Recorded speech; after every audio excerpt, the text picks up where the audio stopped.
this special meeting of Lake Oswego City Council is called to order. Would you call the roll, please, Ms. Linder? Yes. Mayor Studebaker? Here. Councilors Kohlhoff? Here. O'Neill? Here. Wynn? Here. Lamont? Here. Wendland? Here. And Mans. Here. I should also note that we have with us in this meeting Police Chief Dale Jorgensen, Fire Chief Don Johnson, Maintenance, what do I call it, Anthony? Deputy Chief. Deputy Assistant Manager Anthony Hooper. Does that work? And also City Attorney David Powell and Assistant City Manager Megan Phelan and Carrie Linder. Deputy Recorder? Yep. Okay. And David Powell, our City Attorney. Does that take care of everybody? And Martha Bennett. Well, I know, but she's going to be talking in just a minute. Well, but she's Now, here. City Manager Martha Bennett. Am I talking now? Well, it sounds to me like you are. So thank you, Council, for meeting on a Saturday. I really am grateful to all of you and to members of the public who might be watching this meeting for being able to respond. Yesterday, we decided in the morning that it was going to be important for the city to declare a state of emergency for two real reasons. One is just the extreme fire danger that has presented in the community right now. And second, the lack of resources that are available, not just in our city, but throughout the region to fight a fire if one were to start. So a very high risk of a fire starting and a very difficult challenge in responding if one does start, because it's not just our own fire department that we rely on, but it's our mutual aid departments like Tualatin Valley Fire and Rescue and the city of Portland if we do have a structure fire. I'll let the chief talk about the danger in just a little bit and the situation in our region. But the other thing you need to know is that we've had to staff up in police and public works because of a lot of our staff have been evacuated. And so we have had to bring in folks to actually essentially live on city property throughout the emergency because they can't go to their own homes. So the truth is we really couldn't afford to have a significant event happen in Lake Oswego. We do expect the weather to turn over the weekend, and by Monday night it's expected to rain. And so this should be a very short duration that we're asking for folks to curtail certain behaviors. So I'll take questions, but I also think that before you act, I'd love it if Chief Johnson could give you a quick rundown of what's happening with the fires and what's the situation in Lake Oswego. I can do that. I'll start with Lake Oswego. So we are fully staffed now. We've got people out at the fire, one overhead person, which is battalion chief that's out assisting with a team there. And then we've got a team and a brush rig that are, as an example, yesterday from 9 a.m. to 9 p.m., they were on the end of a shovel cutting lines behind a bulldozer. So, and then from 9 p.m. until about 2 o'clock in the morning, they were putting out spot fires. They're at the Estacada side of the fire. So far, as of yesterday, about 55,000 people had been displaced, been evacuated, and another 100,000 are on the bubble at level 2, which leaves 260,000 in the city or in the county that are all at level 1 evacuations. The communication coming from the command center in Clackamas has not been great. So we're relying on a lot of mapping that we're trying to grab ourselves. If I were to look at the maps now, I can see the fire still pushing toward Estacada.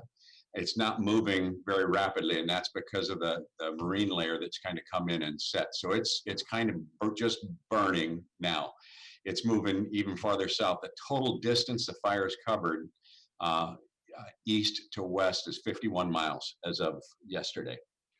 So the conditions are still ripe for fire. The favor that we have is the marine layer coming in, making it a little bit easier. The Clackamas called a tactical pause the day before yesterday because what had happened is the fire started looping around. So instead of having us right in the center of the fire, having it form a C shape around us, we backed up and then went offensive again yesterday. As an example too, one of the crews that was out yesterday said they were in Malala at the edge, and they were losing structures left and right. That they're saying as they're headed down Unger Road, that there were structures that they could not save. They had success with some structures, but they said it was just, you started losing count of how many structures you were actually losing. So for Lake Oswego, back to us, I would support what the city manager says. This summer alone, we've had 2 fires in Lake Oswego, residential fires that displaced people, one in Mountain Park and one off of Jean Road. Both started with backyard barbecues that people didn't tend to, and they burned through the decks, and then you get the fire into the structure. So if I had my preference, I'd say we should limit, just like the emergency declaration asked for. And I would say I would go out a week at least just to see, because right now, if I look at the fire, we're not getting reports like you sometimes do that the fire is X% contained. But I would tell you it's probably pretty close to a 0% containment on the fire. They don't know which way it's going. And so with all the resources committed in the county, we can't afford to have a fire here. If I were to take the fire on Hill Avenue alone here in Lake Oswego earlier this summer, that took about 17 firefighters and 5 rigs to deal with the whole thing. And we just don't have 17 firefighters and 5 rigs, right? Today, you've got 12 inside the city, and that's all you got. And we're not going to get mutual aid. Our mutual aid now is going to come from Portland, and it's not going to come from the Dunthorpe station. It's going to come from Portland proper. So if we have an issue, it's going to be coming from a long way away. TVF&R is tied up, moving the other direction, and Clackamas is tied up with all of their rigs. So we want to make sure we don't add to any problem, and that's, I think, why we're here today. I'll answer any questions. Councilor Lamont. Chief, I just want to check. We did an outreach to us CERT graduates. Are we needing any backup on anything? Because I also had one of our advisory board members ask if they could help in any way, shape, or form. Is there any need for civilians behind your guys for anything? No, there's nothing right now. What we're trying to do is, we've had a lot of donations coming in, and we're trying to slow the donations and get more specific on what might be needed. Not necessarily for us, but for the 52,000 that have been displaced. So we're trying to coordinate with the county to make sure we don't take resources that are needed elsewhere, and to make sure we have a funnel to them. When we start moving that, we've just got a few pallets of equipment and water that have come in, primarily from Home Depot. We may need people to help then, but for now, we don't need help.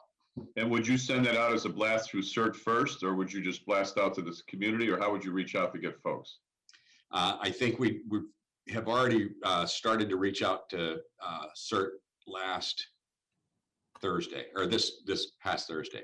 Reach out to them and let them know that we may be asking for who knows what, but I'd like to engage them somehow when the time's appropriate.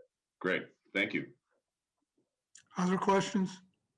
Before you guys act, just to clarify, the current, your ratification would extend the state of emergency through your council meeting on Tuesday, and that will allow the chief and I to evaluate whether we need the entire declaration or whether we can scale back part of it. I know there's a lot of folks in town who are very anxious to clean up the yard debris that happened with the windstorm, and so I think we want to try to be sensitive to the fact that this declaration should really only extend while the fire danger is extreme.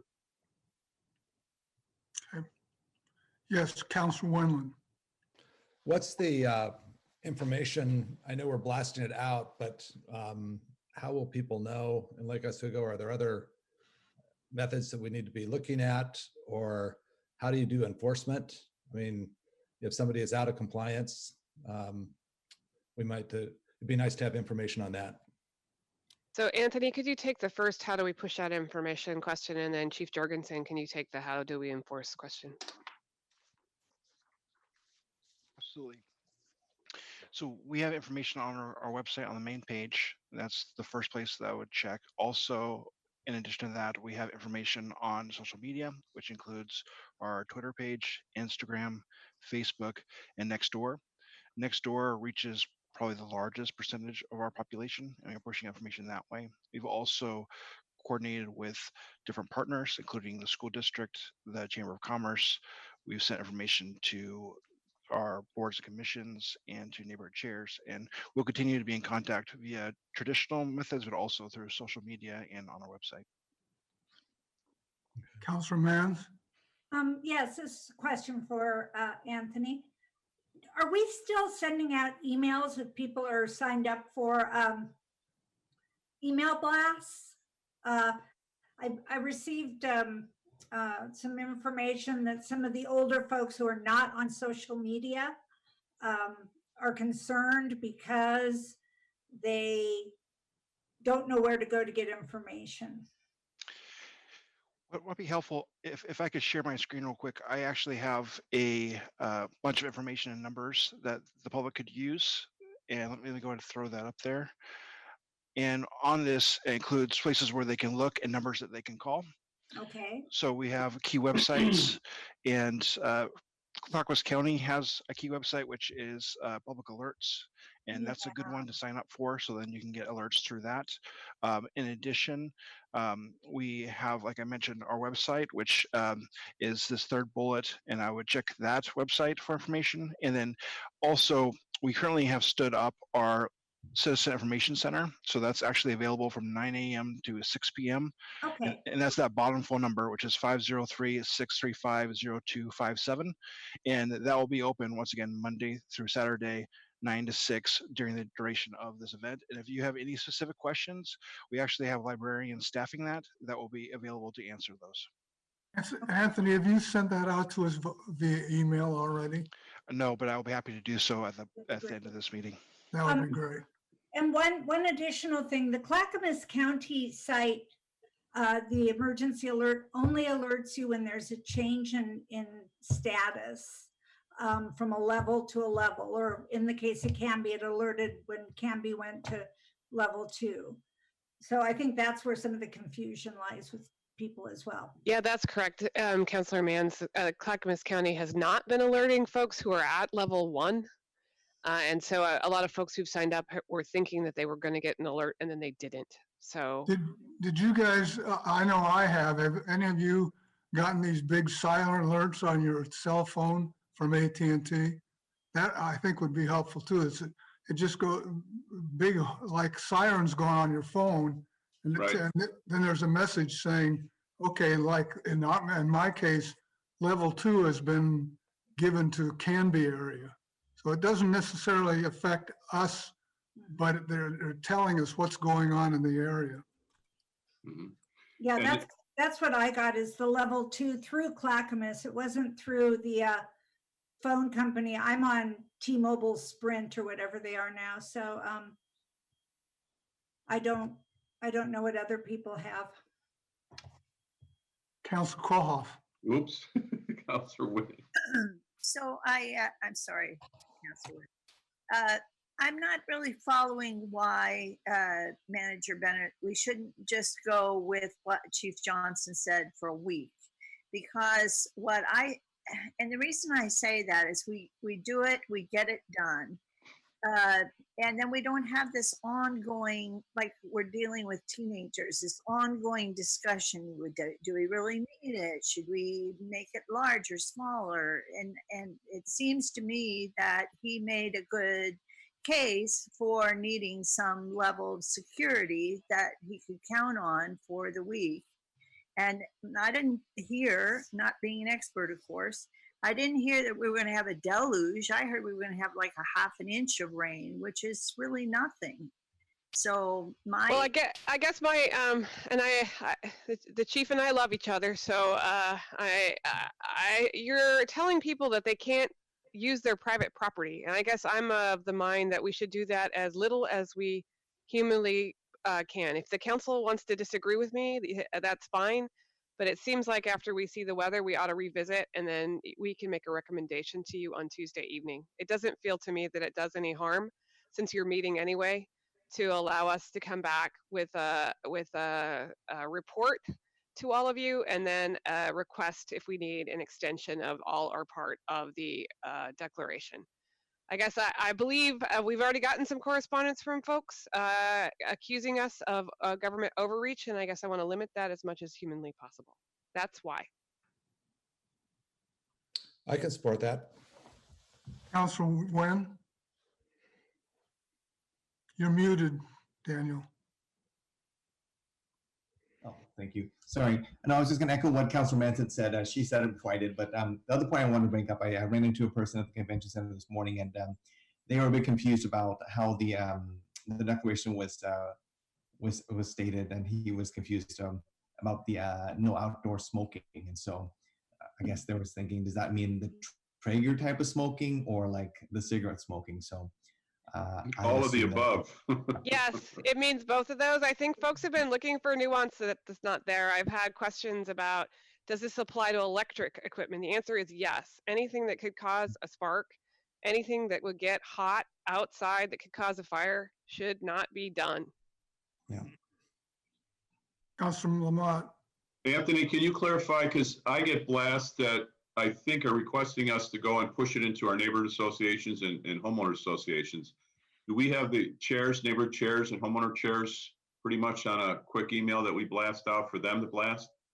Yes, we did. We sent out a long email to them. Yep. So that's a regular thing for us. That's great because they're pretty diligent about getting it out to their folks. So that's good. Any other questions or comments? Can we let Chief Jorgensen tell us how he's going to enforce? Sure, that'll be interesting.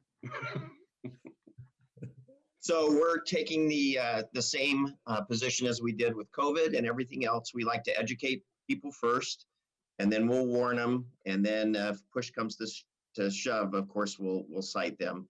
I will let you know that as of yesterday at noon, when the declaration went out, we have responded to 24 complaints of such things that would cover under that declaration. So just today coming in, I had my radio on and I heard a couple more being dispatched. And of course, it's Saturday.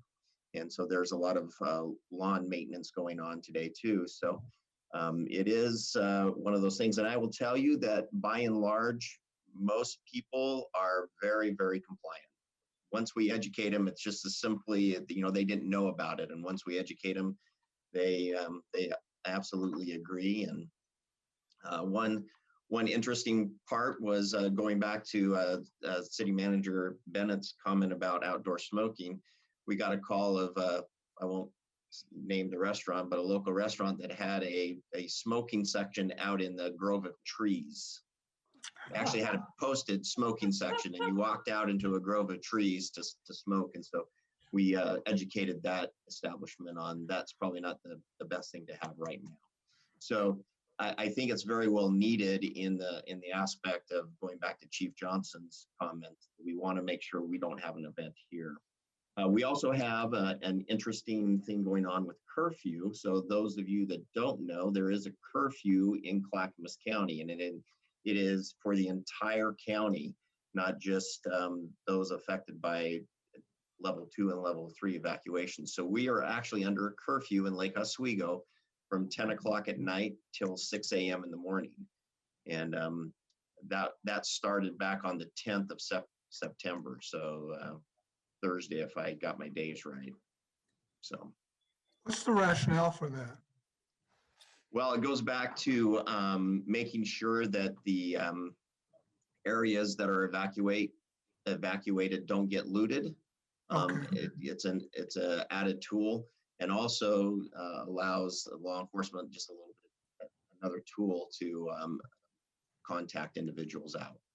Okay, thanks. Councilor Lamont? So I'm not sure if this is Chief Jorgensen or Martha or Anthony, but when we say we don't want gas-powered equipment operating for the emergency order, is it then up to the resident to say to their lawn crew, you can't come in? Because there's no way to get to all the maintenance folks. Is that right? We don't have a list. No. Okay. We did ask their chamber to notify the members that they have that are lawn equipment members, but that is if you're not a chamber member, then you might not know it if you are coming from out of the community. Okay. So I word of assume- mouth. Yeah. I assume, City Manager, that if there's loss of power, that people then cannot turn on their gas-powered generators. Is that correct? Oh, Well, that's a good question. Let's just, yeah, I mean, I would say yes. The answer is yes. You couldn't burn, anything that's going to burn fuel outside that's going to cause a potential spark, it would be. Well, they could then, if what you're saying, if I take that literally, if they bring the generator into their garage and plug it into the system, that would be okay? Chief Johnson, what do you think about that? He's making that same face I feel like I should be making. no, you'll suffocate. Yes. I would not encourage that at all. I just leave it and say it's outlawed. It'll be a short duration for any power outage. I just live with it. Okay, thanks. Other questions? All right. We're here to, and I'll make a motion to ratify the city manager's declaration of emergency, at least through Tuesday of next week. Mayor, it'd be best to move to adopt Resolution 20-31, because that has the various things in it that you would be doing through ratification and extension. Okay, I didn't see that, so that's fine. I make that motion. Second, All right, any further discussion on that? All right, would you call a roll, please, Ms. Linder? Yes. Mayor Studebaker, Yes. Councilors Kohlhoff, Yes. O'Neill, Yes. Nguyen, Yes. Lamont, Yes. Wenlin, yes. and Mans. Yes. Motion passes 7-0. Okay, is there any further business, city manager? Stay Okay, safe. All again. thank you very much, everybody. Something I'd like to say one thing. Yes. Yes, I was just going to say that if there are people that are listening in the public that would like to be able to help out, I was at the convention center this morning with the American Red Cross, and they could use some help down there. They're opening up another center in Corbett, which they're just starting to staff up. And also, as I was leaving, they received word that the evacuation shelter that they had at Clackamas Town Center will be moving to the convention center. So there's going to be more people coming there. So if there are people that are already signed up with American Red Cross, or if you haven't, I actually had not done that work before. So I actually signed up yesterday morning, and I was actually surprised that they were able to get a background check done and actually, my ID number assigned all within an hour. And so I was able to sign up for shifts this morning, in fact. So if you're looking for something to do and something to be able to make an impact, I think I would encourage, if you're able to, of course, in the era of COVID, makes it not much more complicated, but if you're able to, please consider that. where's that? Where's that, Daniel? Center in Corbett. Yeah, there's an evacuee center at the convention center in Portland. And there's also one down in Marion County. If you go to the American Red Cross.org website, if you click on volunteer, there's a link there that will say look for opportunities. You can put in your zip code, and then look for the apply now link. And it's a pretty straightforward process. And like I said, they're in need of volunteers to be able to check people in, to help with setting up cots and changing linens, pushing wheelchairs around. I served breakfast and lunch today. And so there's always a need for help. So I encourage that. Thanks, Daniel. All right. Having no further business, no further comments, we're adjourned. Thank you, everybody. Thank Stay you. safe. everyone.